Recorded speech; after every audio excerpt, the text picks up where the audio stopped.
Hamilton Tiger Cats fans, You're not done here, Ticats. we have the Ticats info you need on their road to Regina. Here on the Ticats Audio Network.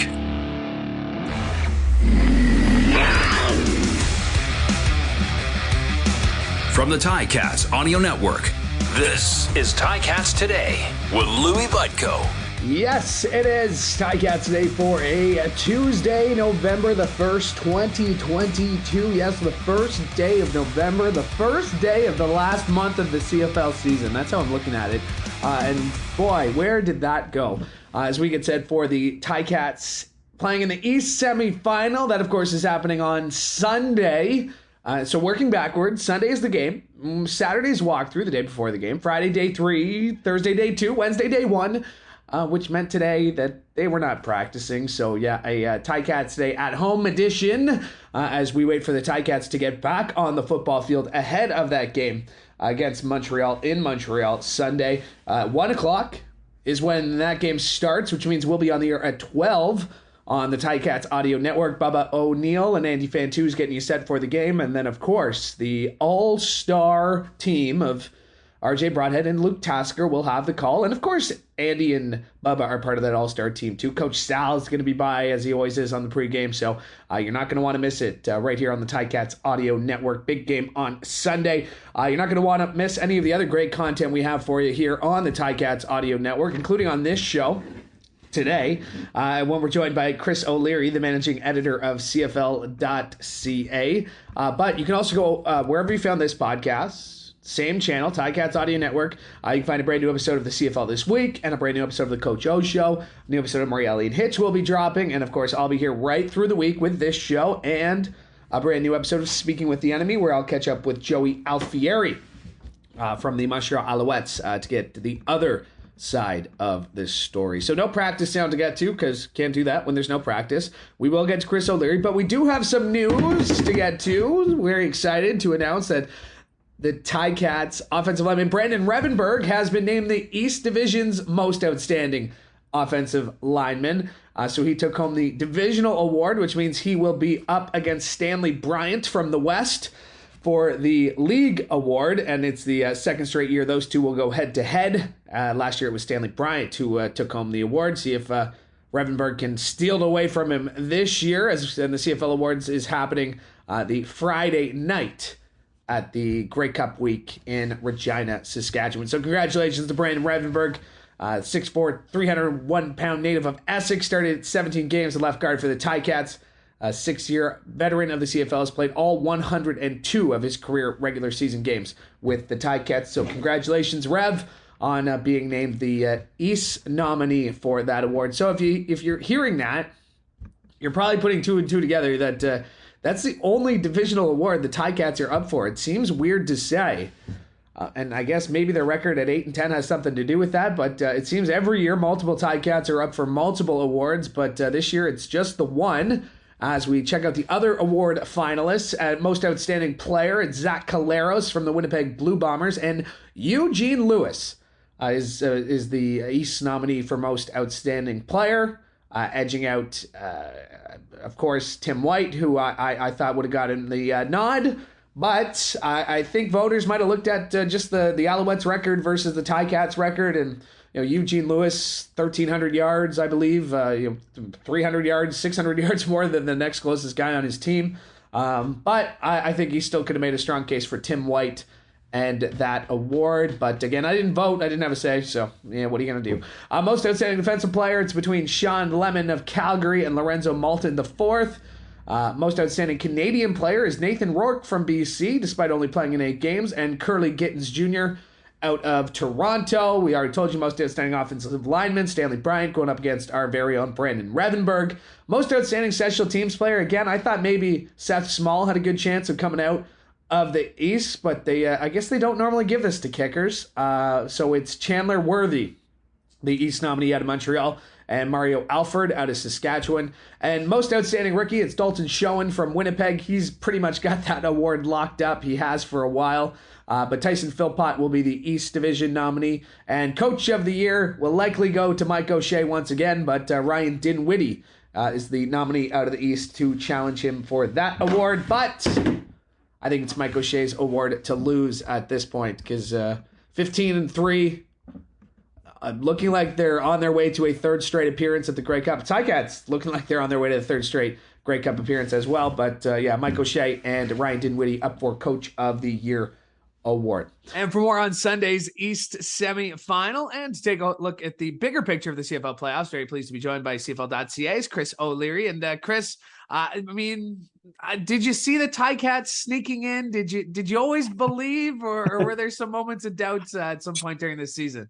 Well, Louie, I think I'm naturally skeptical of pretty much everything I see in my life. I think maybe especially right now.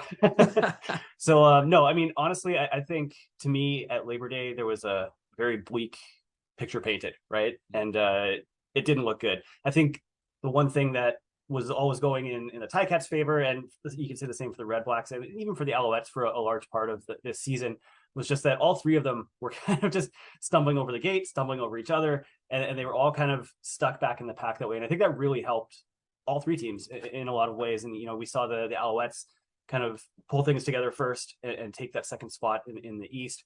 And you could see it with Hamilton. I think the one thing I kept saying about that team is that they had the pieces there, and and they had the luxury of Ottawa struggling, of Saskatchewan struggling. And I think it came down to the very, very, very last minute, but the pieces finally did fall in place. And I think you look at the last probably 6 games, really last third of the season, and that Ticats team that we saw on the field, I think, was the one that probably showed closest to what we thought it was capable of, or showed the most glimpses of that.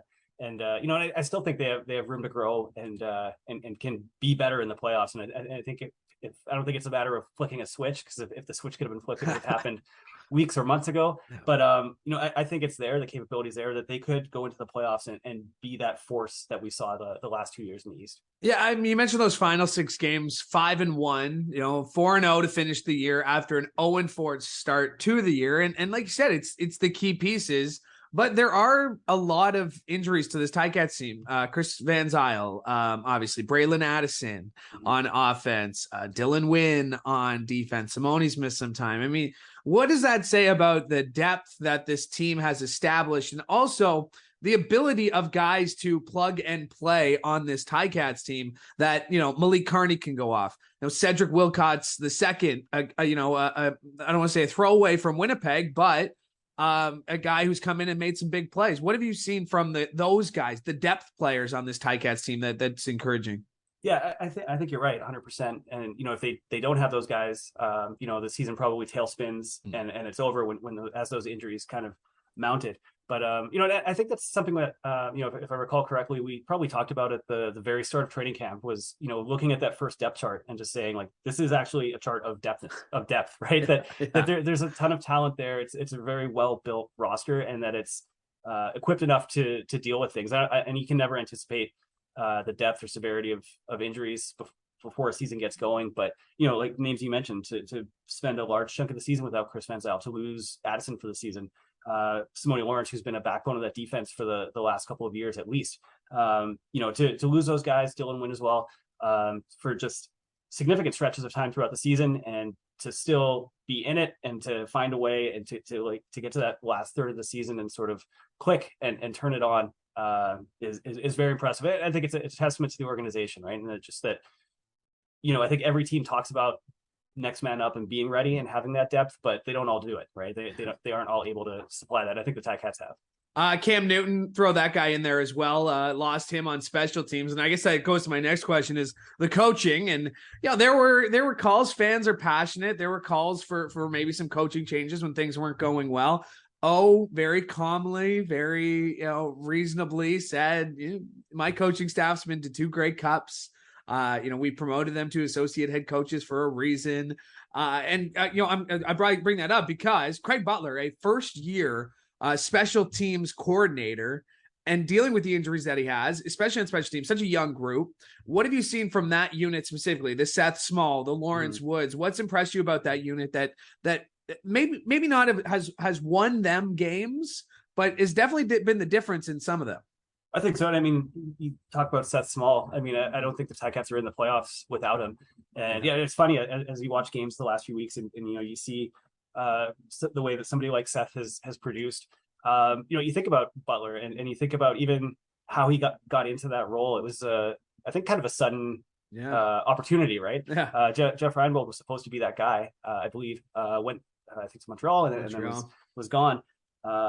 It's a big opportunity, but it's kind of a heavy one to carry at the same time. And special teams are maybe forgotten at points. They're kind of the white noise in the background sometimes between offense and defense.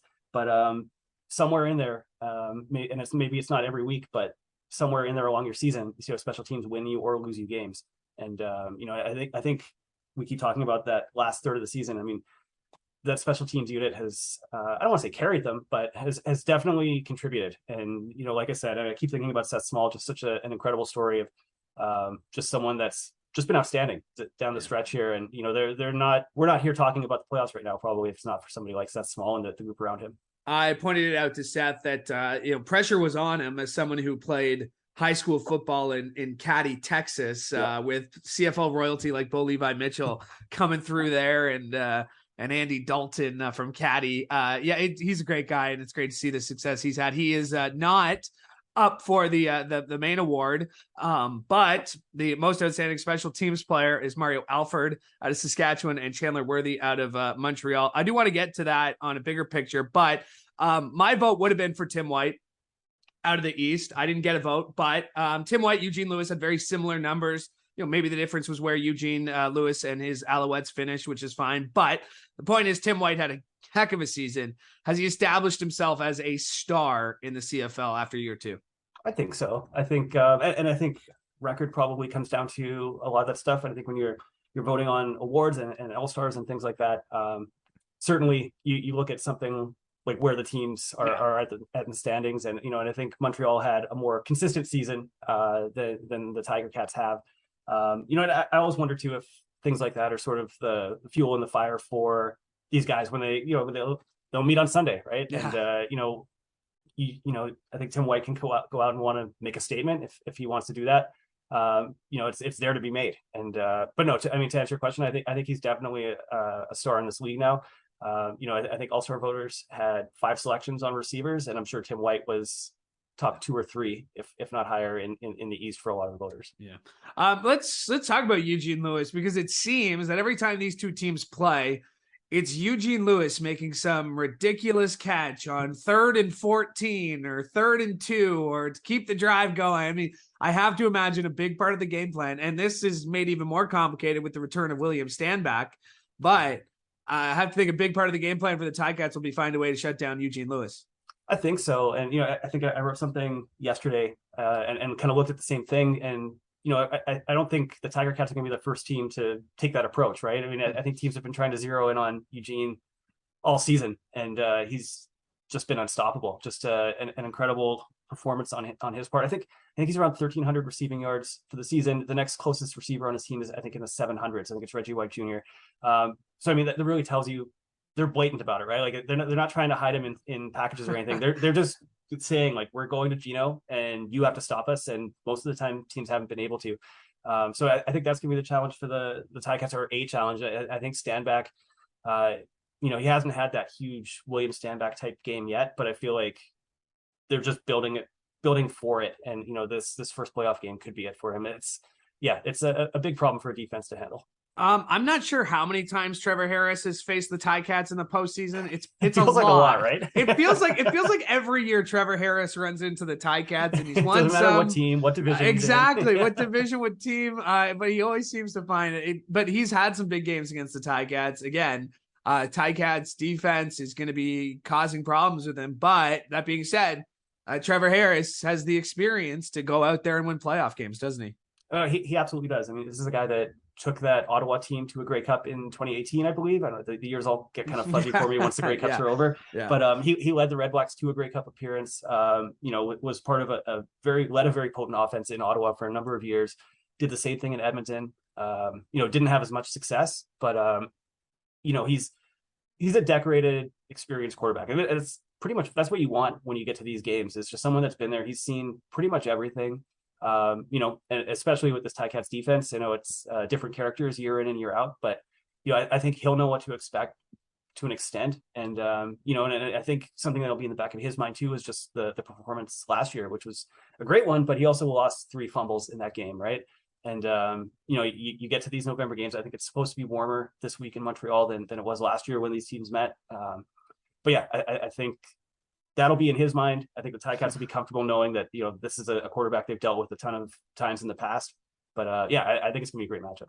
You mentioned you think the Ticats still have another level that they can reach, and they're coming off 4 straight wins, 5 wins in the last 6 games. What do you think it would take to get to that next level? And knowing that this is a team that went to back-to-back Grey Cups, that has a chip on their shoulder this year, that has to go in and win 3 road games, where is that next level? What do they need to do to get there?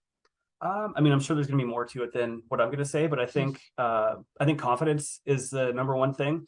I think when you look at the season that Dane Evans has had specifically, and just sort of the things he's gone through this year in terms of taking care of the ball, losing it at key moments, interceptions, things like that. He's cleaned that up a lot in the second half and the last third of the season. I can't remember the stat, and you might know it better than I do, but the interceptions have gone way down over the last third of the season. To me, the mental part of it, right? Just separating yourself from performances you're not happy with throughout the year and knowing that you can get back to, I think about Dane Evans in the second half of the East Final last year. I mean, that's the guy you want to see. I think it's just a matter of confidence and consistency, taking care of the ball, executing, and I think just separating yourself from your past work and just going out and looking at what's in front of you and executing. And I know we're only talking about Dane, but I think that speaks to the team as a whole. Yeah. I believe this will be the 4th straight year that Trevor Harris, I was just trying to look it up there. I think it is the 4th straight year that Trevor Harris will play the Ticats, and that's 3 different teams, 2 different divisions, which is absolutely insane when you think about it, just where he's been. Dane Evans obviously has been looking good lately. Defensively, that secondary has looked sharp. Do you see a hole on this Ticats team right now? I don't know. I mean, just putting it together, I guess. Yeah, right? I think that's it. I think it's just putting together, and like I said before, just executing. I think we all know what this team is capable of, and we've seen that over the last few years. And of course, the faces change at some spots as the team evolves. But I think it's a matter of just going out there and I think being at their best. And I don't know that we've seen that. I think maybe we saw that in the Winnipeg game in Hamilton, in week 15. But I think just bringing it all together. I don't know if there are holes. I mean, I think the obvious thing that they're gonna not want to do is just they want to take care of the ball, right? And I think that's gonna be the main thing. And then defensively, just disrupt and be active and force those turnovers like we've seen over the last few years. I think it's there for them to do it, and I think they just have to get on the field and kind of live up to what they can be. Let's talk about some of the awards. No offense to Eugene Lewis. I think he's had a great season, but what Zach Collaros has done again is fantastic, 15-3. Defensive player, I think, is going to be pretty interesting between Lemon and Lorenzo, but I think most outstanding Canadian player, this one's going to be tough for voters, I feel. Nathan Rourke with a limited window, Curly Gittins Jr. consistently. How do you see this one battling? I can imagine, again, I'm not a voter, but you are, so this seems like it'd be a tough choice. It is. I'm a little surprised that Rourke came out as the top Canadian. I mean, I think in some ways it does make sense. I mean, we had kind of batted around the idea, or there were stories over the last few weeks about could Rourke still get that MOP nod if you base it on 8 games and I guess 1 quarter that he played last week. But those 8 games were phenomenal, right? Yeah. I mean, that was stuff that we don't often see from a quarterback in the CFL, let alone a Canadian quarterback. But I mean, obviously wasn't enough to impact the MOP vote, but I think that's what we saw with the outstanding Canadian, is that when you look at national talent, nobody else did what Nathan Rourke did. You compare that to the complete season that Curly Gittins Jr. has put together, and I think it's more of a semantical argument almost. Like, do you reward a half season or do you reward the full? It'll be interesting. I mean, Rourke has been rewarded once. I don't know if when it goes to national voting, how it'll go, but it'll definitely be interesting. I think that'll be one of the more interesting votes in the race. No offense to Tyson Philpott, but I'm pretty sure Dalton Schoen might have the most outstanding rookie locked up, but we will wait and see for the CFL awards during Grey Cup week. Speaking of which, I know you're a very busy man these next few weeks, crisscrossing the country from one coast to the other, doing the great job you do as managing editor of CFL.ca. Chris, really appreciate you doing this. Thank you. Absolutely, man. Anytime. I think it's going to be a fun week ahead of us. My thanks to Chris O'Leary for joining me today, and my thanks to you as well, because, we cannot do the show without you. So thank you. Make sure to like or subscribe or tell a friend or whatever you got to do to get this show out there to your favorite Ticats fans, because that's what we do it for. We do it for you here on Ticats Today and the Ticats Audio Network. All right, that'll do it for us today. We are back tomorrow, same time, same place, actually different place, because we're back at Tim Hortons Field for practice. We'll bring you all the news and notes that you need as the Ticats get set for that East semifinal game on Sunday against the Alouettes. We'll talk then. From all of us here at the Ticats Audio Network, I'm Louie Buckko. Hope you have a great day. The Ticats begin the playoffs. Hopefully you'll see us again coming down King or Main Street when it really counts. And you'll hear it all here on the Ticats Audio Network.